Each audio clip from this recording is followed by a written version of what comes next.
Ce sont deux ministres. Le ministre de Sport, Didier Boudimbo, que nous connaissons bien. Il a été aux hydrocarbures. Aujourd'hui, il est au sport. Non, il a été d'abord à l'EPST comme adjoint. Ensuite, aux hydrocarbures comme titulaire. Et enfin, au sport aujourd'hui. 2 partenariats. AS Monaco, 5 millions d'euros. Barcelone, 10 millions d'euros. Ce qui fait 15 millions d'euros pour les 2 contrats. Ensuite, monsieur le tourisme. Comment il s'appelle? Le ministre du tourisme. Je l'oublie parce qu'il ne travaille même pas. Il ne travaille pas. Lui, il amène la RDC à signer un autre partenariat avec une autre équipe pour 15 millions d'euros. Ce qui fait, l'autre va donner, Boudimbo a signé pour 45 millions, lui seul. Celui-ci a signé pour 30 millions, lui seul. Comment avez-vous accueilli ces partenariats? Alors, merci, cher Désiré. Je comprends la rage ou les soucis que notre ami Armand s'est exprimé par rapport au dossier. Ne revenez pas sur ça. On avance, oui. C'est tellement inquiétant qu'il y ait des agents publics aujourd'hui qui se rebellent à leur hiérarchie au niveau du travail. C'est regrettable. Mais on ne revient pas sur ça. Ces gens de personnes, il faut bien le mettre à la disposition des gens qui doivent. Oui. Alors, je reviens sur la question de partenariat entre la République démocratique du Congo à travers Didier Boudimbo d'abord, et le ministre, le ministre du tourisme à la hauteur de 43 millions 45 millions 45 millions d'euros. Ce qui fait 50 millions de dollars. C'est dans les 50 millions de dollars. Cher Désiré, je voudrais qu'on soit réaliste. Il n'y a pas de mal à ce que l'on vende l'image d'un pays ou d'un produit. Je considère la République démocratique du Congo aujourd'hui comme un produit que le ministre Boudimbo et son collègue du tourisme, dont on a du mal à retrouver les noms parce que ce sont des gens qui dorment beaucoup dans leur bureau, qui ne sortent que pour peut-être visiter leur famille. C'est le seul exploit dont on peut le reconnaître aujourd'hui.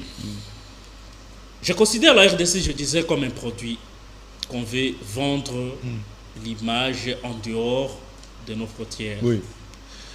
Est-ce qu'aujourd'hui la RDC a un problème de vente, de visibilité?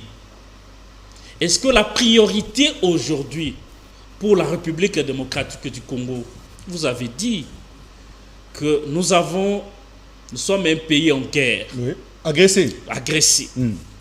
Nous avons beaucoup de problèmes à gérer au niveau interne. Aujourd'hui, au ministère des Sports, il y a des mouvements de grève. Pourquoi? C'est parce que les agents sont mal payés. Pendant que les agents du ministère des Sports sont très très mal payés, cher Désiré et les Congolais qui nous suivent, le ministre des Sports va se taxer le luxe d'aller signer un accord de plus de 50 millions de dollars américains avec une équipe pour la visibilité de la RDC. Et c'est quelle visibilité? C'est ici. La visibilité ici. C'est pas devant ni derrière. Il faut qu'on se pose des questions d'abord sur leur maillot ici. On va faire la visibilité de quel produit? De la manière dont nous sommes agressés comme pays. On va faire la visibilité de tous ces mouvements de grève au niveau du ministère des Sports. On va faire la visibilité, je l'ai toujours dit, de la ville de Kinshasa par exemple, des immondices, qui n'a pas assez de routes, qui a de poubelles partout, il y a des embouteillages partout, alors que c'est considéré comme le siège des institutions de la capitale. C'est la capitale. La capitale du pays. Mais ça, c'est très grave, cher Désiré.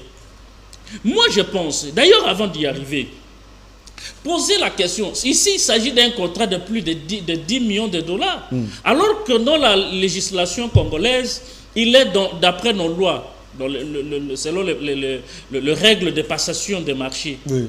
L'offre de marché a été lancée quand?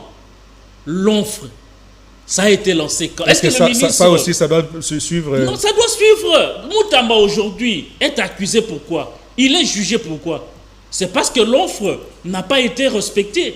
Aujourd'hui, on peut nous dire quelles sont les équipes à l'extérieur du pays, en dehors de Barcelone, qui ont concouru plutôt à cette démarche-là. Oui, mais c'est nous qui les contactons. Non, mais est-ce que nos lois disent que lorsque nous contactons, on doit contacter seulement une seule équipe? Ça, c'est très grave, ça n'a pas été respecté. On regarde la grandeur de l'équipe et puis...